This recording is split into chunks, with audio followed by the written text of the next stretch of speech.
Akhil Bharatiya Congress committee के प्रवक्ता और ठियोग विधानसभा से विधायक कुलदीप सिंह ने भाजपा पर निशाना साधा है। भाजपा पर पलटवार करते हुए कुलदीप सिंह राठौर ने कहा कि भाजपा का जहाज बढ़ते बोझ से डूब जाएगा। बाहर से आने वाले लोगों ने इस जहाज का बोझ बढ़ा दिया है। वहीं राठौर ने एक बार फिर सेब के मुद्दे पर भी केंद्र सरकार को घेरा है। उन्होंने कहा कि केंद्र सरकार ने प्रदेश के बागवानों से चुनाव में वायदे किए, लेकिन इससे उलट भाजपा के शासन में प्रदेश की सेब आर्थिकी पर संकट पैदा हो गया है। कुलदीप सिंह राठौर ने भाजपा पर तंज कसते हुए कहा कि भाजपा का जहाज डूबने की स्थिति में है। उन्होंने इस दौरान कांग्रेस से भाजपा में शामिल होने वाले नेताओं पर भी निशाना साधा। राठौर ने कहा कि भाजपा के जहाज पर भीड़ बढ़ती जा रही है। हो सकता है कि आने वाले समय में भाजपा के जहाज में भगवा की जगह तिरंगा हो जाए। कुलदीप सिंह राठौर ने कहा कि जब जहाज के डूबने की स्थिति होगी तो सबसे पहले बाहर से आए लोगों को वह बाहर फेंकेंगे। राठौर ने इस दौरान भाजपा प्रदेश अध्यक्ष डॉक्टर राजीव बिंदल को भी निशाने पर लिया। राठौर ने कहा कि भाजपा प्रदेश अध्यक्ष को क्या देश में आज बेरोजगारी की समस्या नजर नहीं आती। पंजाब दस्तक के लिए सुरेंद्र राणा की रिपोर्ट। फ्रेंड्स, सबसे पहले तो आज पहला नवरात्रा है। मैं अपनी तरफ से आपको और आपके परिवार को अपनी शुभकामनाएं देता हूं। आप लोग जानते हैं कि विधानसभा में सेब से जुड़े मुद्दे हमेशा मैंने उठाए हैं, क्योंकि हमारा क्षेत्र सेब बहुल क्षेत्र है। पिछली विधानसभा में मैंने एक मुद्दा उठाया था कि अफगानिस्तान के रास्ते जो ईरान का सेब आ रहा है,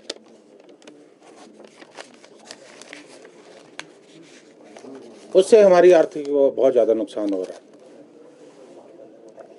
क्योंकि अफगानिस्तान के साथ हमारा समझौता है। ये क्षेत्र south Asia free trade area के अंतर्गत आता है। ईरान से जो सेब आ रहा है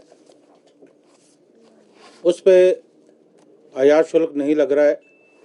इस कारण वो सेब मार्केट में सस्ता है। और अभी जो कोल्ड स्टोर में बागवानों ने सेब रखा था, क्योंकि ऑफ सीजन में इस सेब को मार्केट में बेचा जाता है, इस उम्मीद के साथ कि अच्छे दाम मिलेंगे। लेकिन इस बार क्योंकि इतना सेब 30 देशों से सेब यहाँ आ रहा है, जो दाम है वो 800 से 1200 रुपये मिल रहे हैं, जबकि पिछली बार यही दाम लगभग 2000 से ज़्यादा थे। और लागत कोल्ड स्टोर में रखने की लगभग 400 रुपये पर पेटी आती है। तो आप समझ सकते हैं कि कितना बड़ा नुकसान जो है बागवानों को हो रहा है। जब ये मुद्दा मैंने विधानसभा में उठाया, उसके बाद प्रदेश सरकार ने ये मामला केंद्र सरकार के सम्मुख रखा और थोड़े दिनों के लिए ये आयात रुका, लेकिन उसके बाद फिर से शुरू हुआ, क्योंकि कोई ना कोई ऐसा सिंडिकेट दिल्ली में बैठ के काम कर रहा है, जो दिल्ली में बैठी सरकार है उनकी बात को सुन रही है और अवैध तरीके से हमारे देश में सेब को आने की इजाज़त जो है मिल रही है। बहुत अच्छा प्रश्न पूछा। पिछले काफ़ी दिनों से ये प्रश्न पूछा जा रहा। आज भी मैं अखबार में पढ़ रहा था कि कांग्रेस पार्टी डूबता हुआ जहाज है, इसलिए कांग्रेस पार्टी के जहाज से हमारे जहाज में आ रहे हैं। तो ये तो बड़ा इंटरेस्टिंग है। देखिए, ऐसा है कि हमारे जहाज से अगर उनके जहाज में जा रहे हैं तो वहाँ तो संख्या बढ़ रही है, तो मुझे लगता है डूबने वाला तो उनका जहाज है।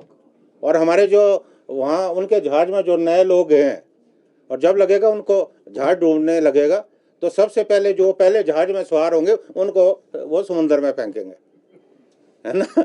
तो हमारे लिए तो अच्छा है, हमारा जहाज तो हल्का हो रहा है, तो हल्का जहाज तो डूबता नहीं है।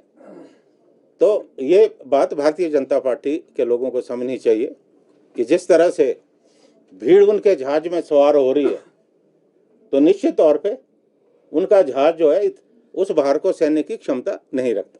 जहाज तब डूबेगा सर जब उसमें छेद होगा, तो कांग्रेस के लोग छेद करेंगे भाजपा के जहाज में जाकर? हो सकता है। मैंने तो एक बात मजाक में कही कि हो सकता है एक रणनीति भी हो सकती है कि कल को ऐसा होगा कि उनके किले में भगवा की जगह तिरंगा झंडा हो, क्योंकि कोई भी जो जा रहा है अपनी भी किस सोच से जा रहा है, ये तो मैं मजाक में ये बात कह रहा हूँ, वो कहना मुश्किल है।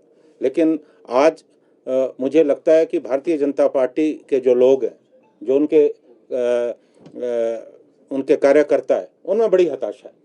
उन्हें ये लग रहा है कि बाहर से आकर लोग उन्हें दबाने का जो है प्रयास कर रहे हैं।